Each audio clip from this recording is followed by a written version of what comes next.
ایسے نہج پہ لے کے جایا جا سکتا ہے کہ اس میں اسکلیشن میں کمی آئے اور ایک acceptable negotiated ceasefire type ہو جائے کہ جس کے اندر کیونکہ ابھی آبنائے ہرمز کے اندر یا پرشین گلف میں سمندری بارودی سرنگیں نہیں بچھائی گئیں، کیونکہ وہ اگر ایک دفعہ ایران کو اس دیوار سے لگا دیا جائے اور اس نہج پہ لے آیا جائے اور وہ اس میں بارودی سرنگیں بچھا دے تو پھر تو یہ ناممکن ہو جائے گا. تقریباً اس میں کئی سال بھی لگ سکتے ہیں، 1 سال یا اس سے زیادہ عرصہ بھی لگ سکتا ہے بارودی سرنگوں کو کلیئر کرنے کے لیے. تو اس وقت دونوں جو فریق ہیں امریکہ اور اسرائیل ایک طرف اور ایران ایک طرف، وہ بیسیکلی ایک نروز گیم ہے چل رہی ہے، ایک جو ایک ہیومن مائنڈ کو امپیکٹ کرنے کی کوشش کی جا رہی ہے کہ کسی طریقے سے وہ گیون کریں، امریکہ پیچھے ہٹ جائے یا ایران جو ہے وہ دوبارہ سے مذاکرات کی ٹیبل پہ آ جائے.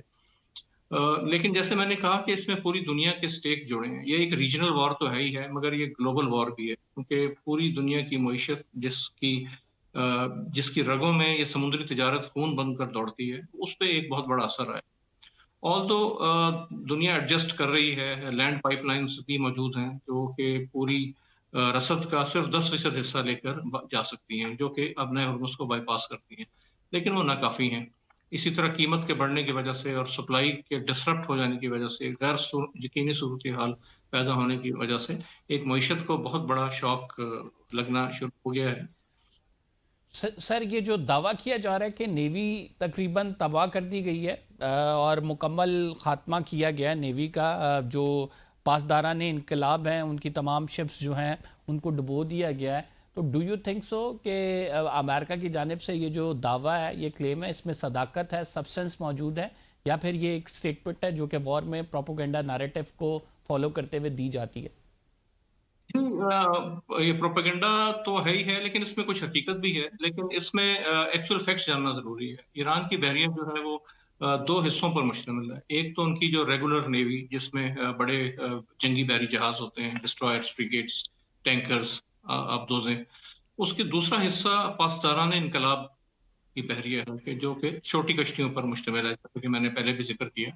وہ سینکڑوں کی تعداد میں ہیں اور وہ پھیلی ہوئی ہیں. ان کی کوسٹل میزائل بیٹریز ہیں کہ جو ان کے پورے ساحل سمندر کے ساتھ پھیلی ہوئی ہیں، اور اس سے بیانڈ بھی ان کے بیلسٹک میزائل اسٹیشنز ہیں کہ جو وار کر سکتے ہیں.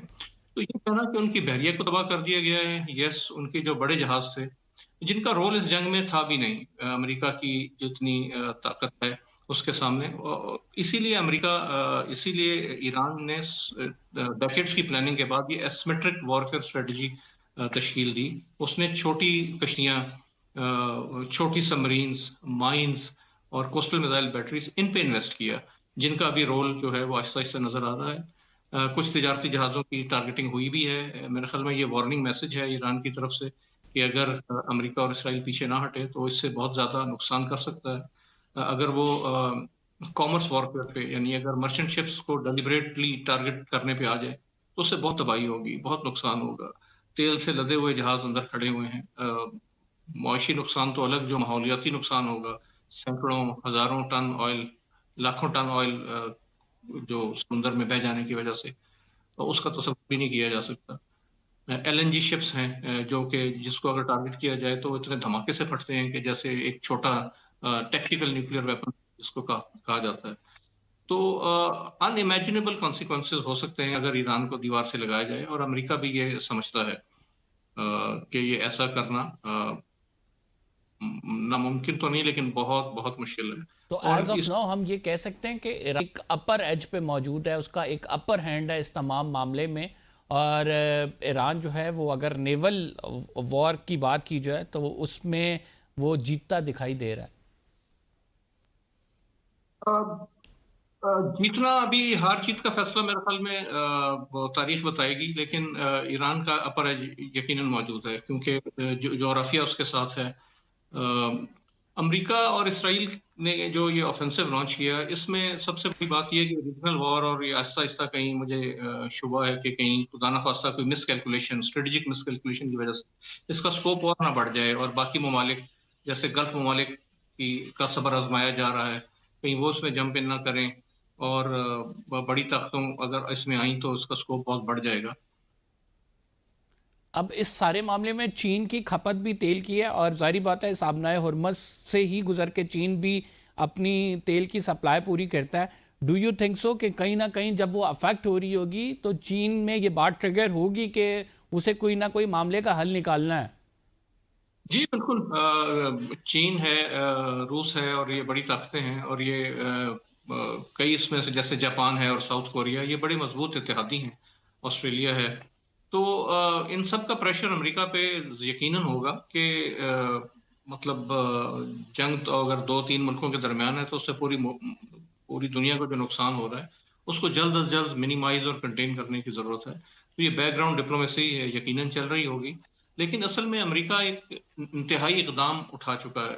اسی لیے کہا جاتا ہے کہ ملٹری اسٹریٹجی میں کہ جنگ جب شروع کی جائے تو اس کے انجام پہ پہلے نظر کر لینی چاہیے کہ اس کا انجام آپ چاہتے کیا ہیں اور کس طرح سے پھر وہ جنگ کو ڈیزائن کیا جاتا ہے.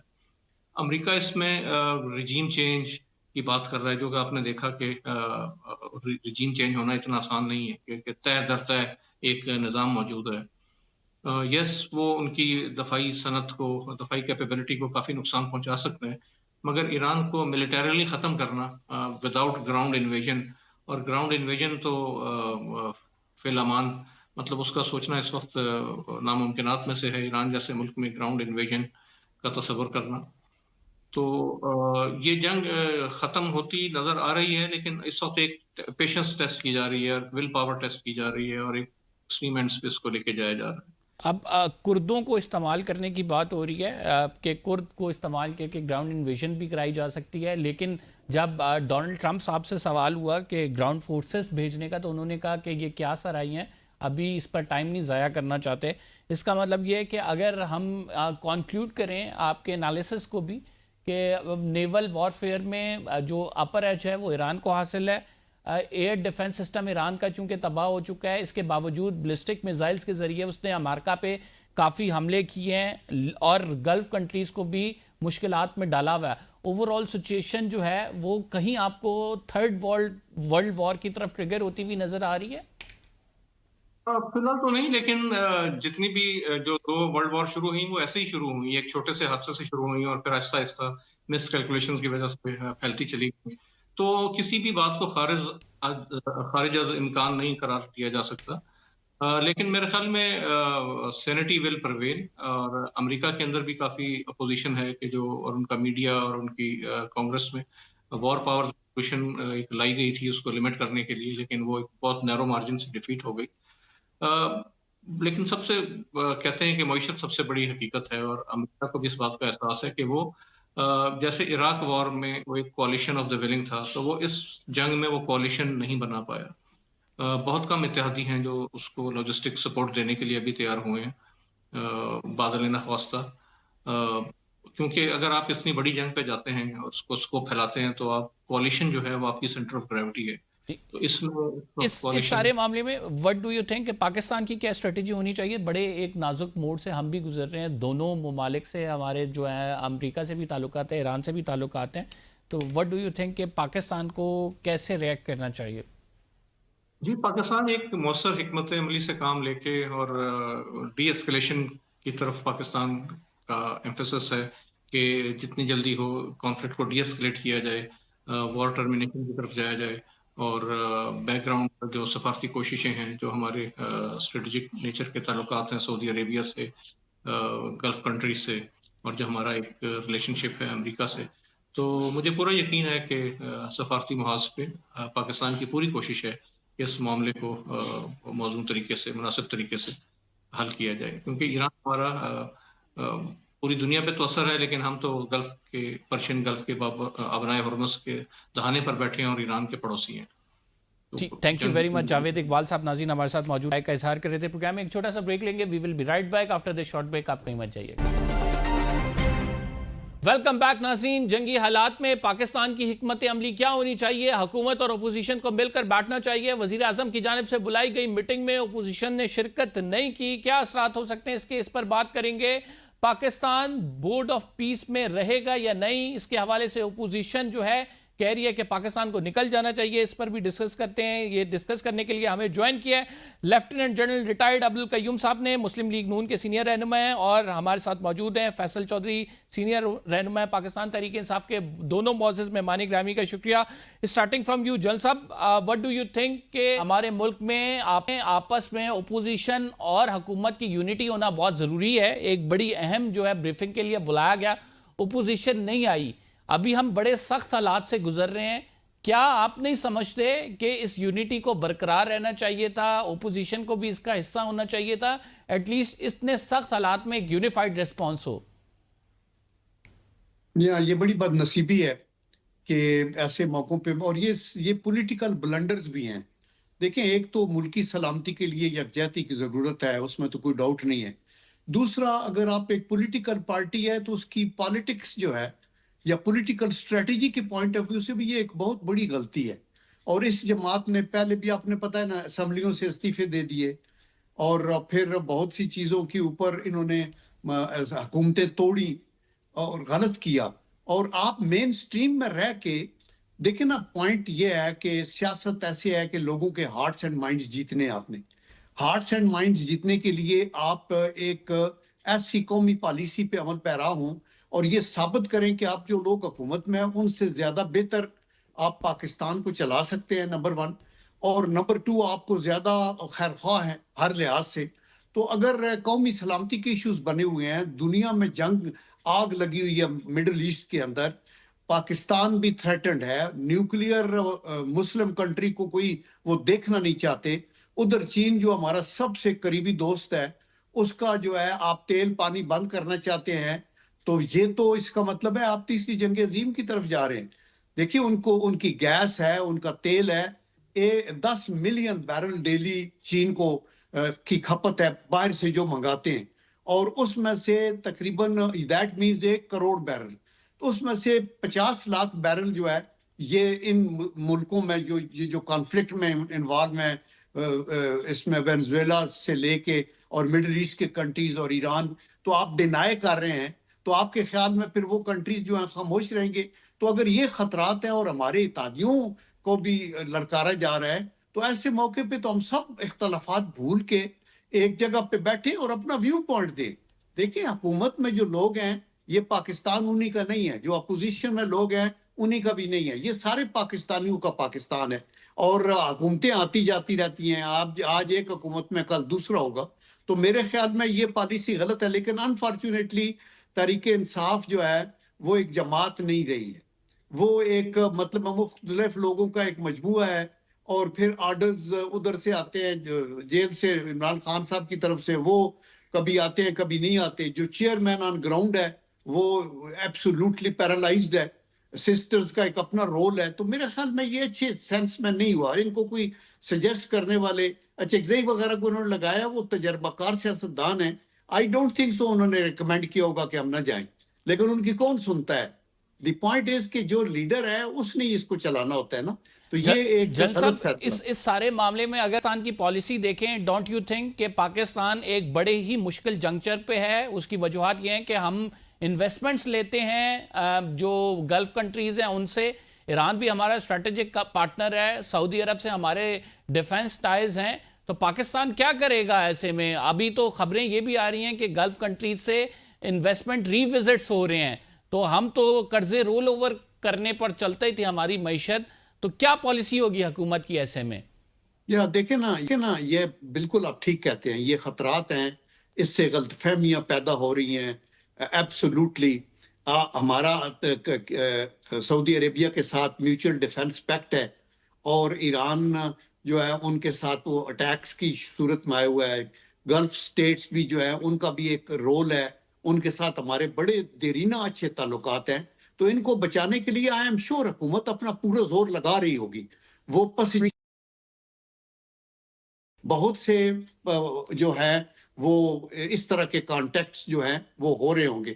تو اس کے لیے یہ بڑا ضروری ہے کہ ڈپلومیسی کو آگے بڑھایا جائے اور اپنی معاشی حالت کو بہتر کیا جائے, آپ کی ڈیپینڈنس ختم ہو. ادھر آئی ایم ایف آپ کو سکرو کرے گی, چونکہ آئی ایم ایف کو بھی ڈکٹیٹ کرنے والے امریکہ اور اسرائیل وغیرہ ہیں, اور ادھر سے تو یہ مشکل حالات ہیں، اور ایسے حالات میں ہمیں یکسوئی کے ساتھ سر جوڑ کے بیٹھنا چاہیے اور اپنے اپنے ویوز دینے چاہیے. فیصل چودھری صاحب، ایک نادر موقع ملا تھا آپ لوگوں کو اور بلایا جا رہا تھا پارلیمنٹ میں ڈسکشن کے لیے، آپ لوگ نہیں گئے. ڈونٹ یو تھنک کہ ایسے حالات میں جب پوری دنیا میں ایک خطہ جو ہے وہ بڑے سینسٹیو حالات سے گزر رہا ہو، خطرناک حالات سے گزر رہا ہو، تو ہماری انٹرنل یونٹی ہونی چاہیے؟ کیوں نہیں سر آپ اس کا حصہ بنے؟ ہو سکتا ہے آپ کے لیے بھی کوئی ریلیف مل جاتا اس سے.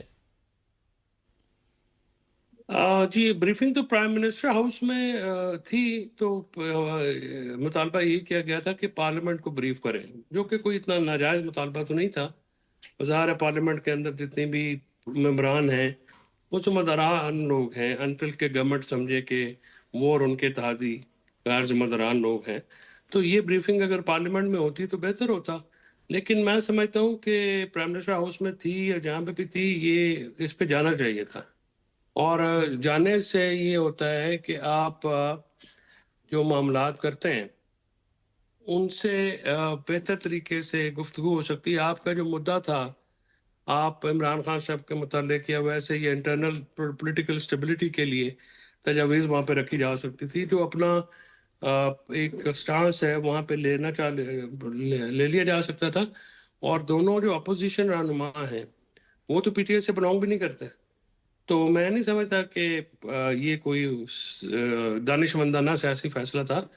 میں سمجھتا ہوں کہ عمران خان صاحب کے لیے ہر اویلیبل فورم جو ہے اس کو استعمال ہونا چاہیے. اور پھر جب ملکی سلامتی کا مسئلہ ہو پھر سیاست سے اور آپ کو ہر چیز سے، قومیت سے، زبان لسانیت سے اوپر اٹھ کے بات کرنی پڑتی ہے اور کرنی چاہیے. از اٹ ٹرو کہ P T I social media کا بہت زیادہ پریشر تھا؟ اس کے ساتھ ساتھ دوسری اگر چیز دیکھیں تو عمران خان صاحب سے چونکہ ملاقات نہیں ہوئی تھی اس وجہ سے گریز کیا گیا. پھر تیسرا فیکٹر علیمہ خان صاحبہ کا بھی ہے کہ وہ پارٹی پہ بہت زیادہ اثر رسوخ رکھ رہی ہیں، اور ٹاؤٹس والی اگر بات ہوتی ہے تو ان لوگوں نے ڈر کے نتیجے میں یہ فیصلہ کیا کہ ہم نہیں جائیں گے پرائم منسٹر ہاؤس، اور پارلیمنٹ کی بات کی کہ پارلیمنٹ کے سارے پارلیمنٹیرینز کو بلا کے پارلیمنٹ میں بریفنگ دی جائے. عمر جی، اگر تو یہ اتنے پریشر میں جو بھی بندہ ہوتا ہے تو پھر تو اس کو یہ سلاٹ نہیں لینی چاہیے نا. یہ جو آپ ایک ذمہ داری لیتے ہیں اس میں پریشر تو آتے ہیں. فیملی کا پریشر ہوگا، سوشل میڈیا کا پریشر ہوگا، دوسرے پریشر بھی ہوں گے. تو ان پریشروں کو تو لے کے فیصلہ کرنا پڑتا ہے. اگر آپ نہیں کر سکتے پھر دوسروں کے لیے جگہ خالی کر دیں. اس میں تو بالکل سادہ سی بات ہے، کوئی مشکل بات ہے نہیں. اگر آپ ایک ذمہ داری کا بوجھ نہیں اٹھا سکتے، اس ذمہ داری کو کسی اور کے لیے چھوڑ دیں. یہ تو اتنی سمپل سی بات ہے. اور اس ساری چیز کا جو نقصان ہو رہا ہے نا، دیکھیں پرابلم یہ ہے کہ یہ جو باہر سیاست ہو رہی ہے اس کا نقصان ہو رہا ہے عمران خان صاحب کو. اور عمران خان صاحب کو 3 سال ہونے کو آئے ہیں، وہ جیل میں ہیں. اگست میں 3 سال ہو جائیں گے، اور کوئی ایسی بات نہیں ہو رہی جن سے ان کو ریلیف مل سکے. نہ کوئی حکمت عملی آپ کو نظر، آپ ڈسرے میں دیکھتے ہیں پوری پارٹی کو. کوئی یکجہتی نہیں ہے، یکسوئی نہیں ہے. جہاں پہ سوشل میڈیا مہار موڑتا ہے ان کی، یہ مڑ جاتے ہیں. حالانکہ سوشل میڈیا کے جو ہمارے دوست احباب ہیں انہوں نے تو پارٹی پالیسی کو پروپیگیٹ کرنے کے لیے یا اپنا ساتھ دینا ہوتا ہے نا جی. یہ جو کہنا کہ پارٹی سوشل میڈیا کے پریشر پہ چل رہی ہے، یہ اس میں حقیقت ہے. اور یہ کوئی اچھی بات نہیں ہے، اس سے نقصان ہو رہا ہے عمران خان صاحب کی ذات کا. ٹھیک. فیصل چودھری صاحب، آپ کیا سمجھتے ہیں کہ بورڈ آف پیس میں رہنا چاہیے پاکستان کو یا نہیں؟ پی ٹی آئی کی جانب سے تو کہا گیا ہے کہ بورڈ آف پیس سے جو ہے پاکستان کو ریزائن کرنا چاہیے، اس کا حصہ نہیں بننا چاہیے. جو ابھی حالات چل رہے ہیں اس حالات کے تناظر میں یہ فیصلہ لیا جائے. What do you think? دیکھیے سر، بورڈ آف پیس کا تو مسئلہ یہ ہے کہ بورڈ آف پیس میں کیا اس کی تفصیلات کیا ہیں. آپ کا سعودی عرب کے ساتھ معاہدہ ہوا ہے، اس کی تفصیلات کیا ہیں. آپ نے ایک چند شخصیات کے فیصلے ہیں، پارلیمنٹ کو یا ان کو تو اعتبار میں نہیں لیا گیا نا جی. اعتبار میں لیتے تو پھر آپ بات کر سکتے ہیں نا کہ بورڈ آف پیس میں رہنا یا نہیں رہنا. اس وقت جو ایران پہ حملہ ہوا ہے، پورے مڈل ایسٹ کو جنگ میں جھونک دیا گیا ہے ٹرمپ کی طرف سے یا اس کے حواریوں کی طرف سے. اسرائیلین جو یہ ہے نیتن یاہو جیسا گنڈا بدماش جو ہے، تو اس صورت میں بورڈ آف پیس میں رہنے کا کیا مقصد ہے؟ اور عوامی رائے تو اس کے مخالف ہے، اور نہ ہمیں کوئی اس کا معاشی فائدہ ہے، نہ ہمیں کوئی جغرافیائی فائدہ ہے، نہ ہمیں کوئی ڈیفینس کے لحاظ سے فائدہ ہے. مطلب کوئی ہے تو پھر سامنے لائیں، اور اگر کوئی اتنی خفیہ بات ہے جو یہ کر چکے ہیں تو اس پہ تو اعتبار نہیں کیا جا سکتا نا جی. جو بات خفیہ طریقے سے ہوتی ہے وہ بات مناسب نہیں ہوتی. تو ہمیشہ نیشنل انٹرسٹ میں پبلک ڈومین میں آنی چاہیے چیزیں جی. ناظرین پروگرام میں ایک چھوٹا سا بریک لیتے ہیں. We will be right back after this short break. آپ کہیں مت جائیے گا. ویلکم بیک ناظرین. فیصل صاحب، آپ کیا سمجھتے ہیں کہ سعودیہ سے پیکٹ جو کیا گیا ہے وہ بھی جو ہے پالیسی ٹھیک نہیں ہے؟ وہ پیکٹ ڈیفنس پیکٹ نہیں ہونا چاہیے تھا؟ سر مجھے اس کی تفصیلات ہی معلوم نہیں. آپ کو معلوم ہے تو مجھے بتا دیں، میں تو اس پہ ہمیں تو تبصرہ صرف تب اتنی کروں گا نا. معلوم ہے کہ اگر سعودیہ عرب پہ حملہ ہوا تو پاکستان جو ہے اس کا ساتھ دے گا، پاکستان پر حملہ ہوا تو سعودیہ ساتھ دے گا. ڈیفنس اسٹریٹجک افغانستان کے پارٹنر ساتھ کے ہمارا طور پر یہ جنگ ہو ڈیل رہی ہے تو سامنے اس آئی میں ہے. کیا پھر جو افغانستان کے ساتھ جنگ ہوئی ہے یا اس پہ جو حملے ہوئے ہمارے اوپر کس نے ساتھ دیا ہے؟ بات یہ نہیں ہے. سعودی عرب ہمارا برادر ملک ہے اور ہمیشہ انہوں نے بڑا ساتھ دیا ہمارا، اور اس پہ ہر پاکستانی مشکور ہے ان کا. لیکن جو معاہدہ ہوا ہے اس کی ڈیٹیلز ہی پتہ نہیں، تفصیلات ہی نہیں پتہ، تو اس پہ تبصرہ تو ایک ہوا میں بات کرنی ہوگی نا، تو یہ غیر ذمہ دار بات ہوگی. اور میں سمجھتا ہوں کہ پاکستان کی فوج کو سعودی عربیہ میں جو معاہدہ ہوا ہے بس اس کی تفصیلات عام کرنی چاہیے. باقی اگر وہ پارلیمنٹ میں آتی ہیں، اچھا معاہدہ ہے، ہمیں کوئی اس کا فائدہ ہے تو بالکل کریں، 100% کریں، کیوں نہ کریں. جل صاحب، اب ایک مشکل حالات سے ہم گزر رہے ہیں، تو ایسے میں افغان جنگ بھی ظاہری بات ہے چھڑی ہوئی ہے. ڈونٹ یو تھنک کہ ہمیں جو ہے اس کو جلدی کلوز ڈاؤن کرنا چاہیے؟ دیکھیں، یہ تو بدنصیبی ہے ہماری کہ افغانیوں کے ساتھ بھی ہماری جنگ ہو رہی ہے. ہماری دشمنی افغان عوام سے نہیں ہے، ہم ان کو اپنے دل کے قریب سمجھتے ہیں. ہم نے ہمیشہ، ہمارے اوپر امریکنز نے بھی شک کیا کہ آپ جو ہیں وہ حقانی گروپ کے ساتھ ہیں، آپ دوگلی پالیسی. جب وہ ادھر سے نکل کے گئے تو کسی نے بڑے سینئر آفیسر جو امریکن آفیشل ہے اور پالیٹیشین سے پوچھا کہ آپ کی شکست کی وجہ کیا ہے؟ انہوں نے کہا پاکستان، چونکہ پاکستان ہمارا ادھر یہ امپریشن تھا. اور ہماری ہمدردیاں آف کورس افغان عوام کے ساتھ تھی، اور ہم اس فیور میں نہیں تھے کہ کانفلکٹ ہو. اور آج یہ موقع آ گیا کہ افغانستان کا فارن منسٹر جا کے انڈیا میں اس مودی کے پاس بیٹھتا ہے جس کے ہاتھ رنگے ہوئے ہیں گجرات کے مسلمانوں کے قتل سے، جس نے بابری مسجد کو تباہ کیا، جو کشمیریوں کا گلا گھونٹ رہا ہے، اور ادھر سے تعریفیں کر رہے ہیں اسرائیل افغانیوں کی. تو ان کو خود سوچنا چاہیے نا کہ آپ اللہ کے نام پہ، شریعت کے نام پہ یہ جو کچھ کر رہے ہیں رمضان کے مہینے میں آ کے ہمارے ملک کے اندر دہشت گردی، اور ہم آپ کو کہہ رہے ہیں کہ آپ گارنٹی دیں کہ آپ نہیں کریں گے، آپ نہیں کر رہے.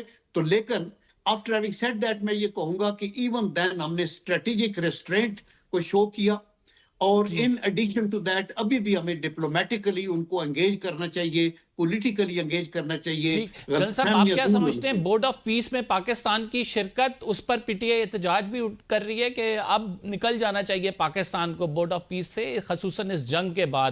آپ کی کیا رائے ہے اس میں؟ دیکھیں، تحریک انصاف کو تو نہ انٹرنل پالیٹکس کا پتہ ہے نہ ڈپلومیسی کا پتہ ہے. پیس آف جو بورڈ آف پیس ہے اس کے اندر ہماری موجودگی سے ہمیں یہ فائدہ ہے کہ ہم فلسطینیوں کے حقوق کی بھی بات کر سکتے ہیں، ہم کشمیریوں کے حقوق کی بھی بات کر سکتے ہیں. تو یہ حکومت نے ایک مصلحت جانی. آپ ساری دنیا کے ساتھ سینگ نہیں اڑا سکتے، آپ کو ایک اسٹیج پہ مسلم بلاک کے ساتھ ہو کے ہم چل رہے ہیں. تو میں آپ کو وثوق سے کہتا ہوں کہ ملت اسلامیہ دنیا کا نقشہ بدل سکتی ہے اگر ہم پاکستان، ایران، ترکی، آپ کا انڈونیشیا، ملیشیا، ایجپٹ، یہ اسٹرانگ کنٹریز، سعودی عربیہ، اکٹھے بیٹھ کے جی سی سیز کے کنٹریز بھی تو یہ سوچیں کہ یہ اٹیک جو ہے یہ ہم انڈیویجولز پہ نہیں ہے، یہ مسلم امہ پہ اٹیک ہے، یہ آپ کی ریسورسز پہ اٹیک ہے. وہ آپ سے چھیننا چاہتے ہیں. یہ جو 800 بیسز ہے امریکہ کی اور اس کی بہت بڑی ایک تعداد مڈل ایسٹ میں، تو کس لیے ہے؟ وہ مڈل ایسٹ کو سیکورٹی دینے کے لیے تو بالکل نہیں ہے. یہ تو ان کی نظر ان کے تیل اور گیس چونکہ اسٹیٹ آف ہارموز سے 20% دنیا کی جو پیٹرولیم کی ریکوائرمنٹ ہے وہ پوری ہوتی ہے، اور چین کو بھی جاتا ہے. تو اس لیے تو ہمیں سمجھنا چاہیے اور ہمیں اپنی سفارتکاری سے مسلمانوں کو اکٹھا کریں اور مسلم دنیا سے باہر بھی اپنے دوست بنائیں اور ملک کے اندر اتحاد قائم کریں. افغانستان کے ساتھ ایز فار ایز پاسبل کوشش یہ کریں کہ ہمارے ان کے ساتھ اس حد تک نوبت نہ آئے کہ ہمیں اپنے کائنیٹک انرجی کو یوز کرنا پڑے. فیصل صاحب جو حالات چل رہے ہیں اس حالات میں اگر گلف سٹیٹس جو ہیں وہ اپنی انویسٹمنٹ واپس لینے کی بات کرتے ہیں, اپنے پروجیکٹس کو کلوز ڈاؤن کرنے کی بات کرتے ہیں, آپ کو پتہ ہے کہ بڑے ہمارے ساتھ اکنامک ٹائز بھی ہیں گلف سٹیٹس کے, اور پاکستان میں اکثر قرضے رول اوور ہوتے ہیں, تو ایسے حالات میں پاکستان کیا کرے گا؟ ہماری تو بڑی کمزور معیشت ہے. دیکھیں اس وقت جو کچھ ہونا تھا وہ تو ہو چکا ہے, اس میں تو کوئی دوسری شک کی بات نہیں ہے. ایک ڈیزاسٹر جو ہے وہ تو ہوا ہے مڈل ایسٹ میں بھی. ایران کی طرف سے جو اٹیک ہوئے ہیں مڈل ایسٹ کی بعض ریاستوں پہ, ایک اچھی بات ہے کہ سعودی عربیہ کے اوپر انہوں نے کوئی حملہ نہیں کیا, بلکہ وہ ایک بہتر طریقے سے اور پاکستان کے انوائرمنٹ کی وجہ سے بہتر طریقے سے چل رہے ہیں جو سننے میں آ رہا ہے. تو باقی اس سے ایک گڑبڑ تو ہوگی. ہمارا بڑی لیبر کلاس ہے وہاں پہ, ہمارا ریمیٹنس بہت آتی ہے مڈل ایسٹ سے, اور ہماری بہت زیادہ جو ڈپینڈنس ہے ان کے اوپر انڈیویجولی بھی اور سٹیزن ٹو سٹیزن بھی اور اسٹیٹ ٹو اسٹیٹ بھی, تو اس کا فرق تو پڑ گیا ہے. اب یہ جنگ کتنی لمبی چلتی ہے اس کو دیکھنا ہے. جلسہ جو اپیزمنٹ پالیسی تھی حکومت کی, خصوصاً ہم نے ٹرمپ کو نوبل انعام کے لیے جو ہے نومینیٹ کیا, اس کے بعد پھر ہم نے شہباز شریف صاحب نے تقریریں کی جس میں بڑی تعریف کی گئی, تو ڈو یو تھنک سو اس پہ بڑا کرٹیسزم ہو رہا ہے آج کل, وہ رائٹ سٹیپ تھا؟ دیکھیں in good faith prime minister نے اپنے طور پہ ملکی مفادات کے لیے ایک بڑی پاور کو اپنے ساتھ یا ان کے رائٹ ہینڈ پہ رہنے کی کو ترجیح دی اور شاید یہ بیانات دیے. لیکن ابھی تو یہ صاف ظاہر ہے کہ یہ دنیا کے اندر جو ٹرائنگل آف ریپریشن ہے اس کا لیڈر ہی امریکہ ہے, اور اسرائیل ہے ساتھ, اور ساتھ انڈیا ہے. انڈیا چاہتا ہے اکھنڈ بھارت, اس کو یہ چھوٹے ملک نظر نہیں آتے, اور پاکستان ان کے کلیجے میں کانٹے کی طرح چبھتا ہے. اور جو اسرائیل ہے وہ گریٹر اسرائیل کا خواب دیکھتا ہے, وہ کہتا ہے یہ مسلمان کچھ بھی نہیں ہے, 1 بائی 1 مارو اور ان کو آپس میں لڑاؤ.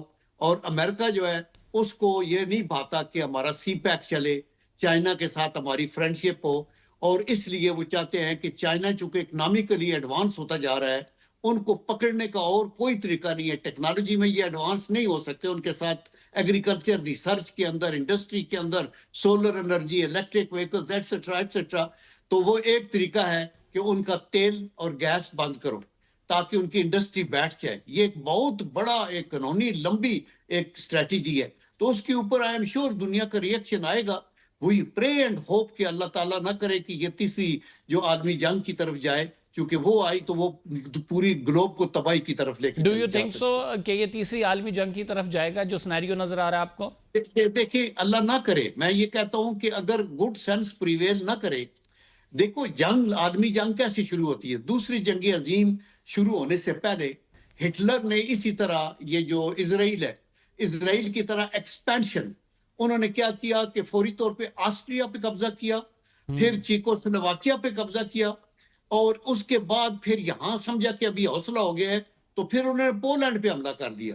جب پولینڈ پہ کیا تو برٹن اور فرانس جو ہیں وہ بھی کود پڑے, اور اس طرح عالمی جنگ شروع ہو گئی. اور اس کا نتیجہ ہیروشیما اور ناگاساکی کے اوپر بم چل گئے.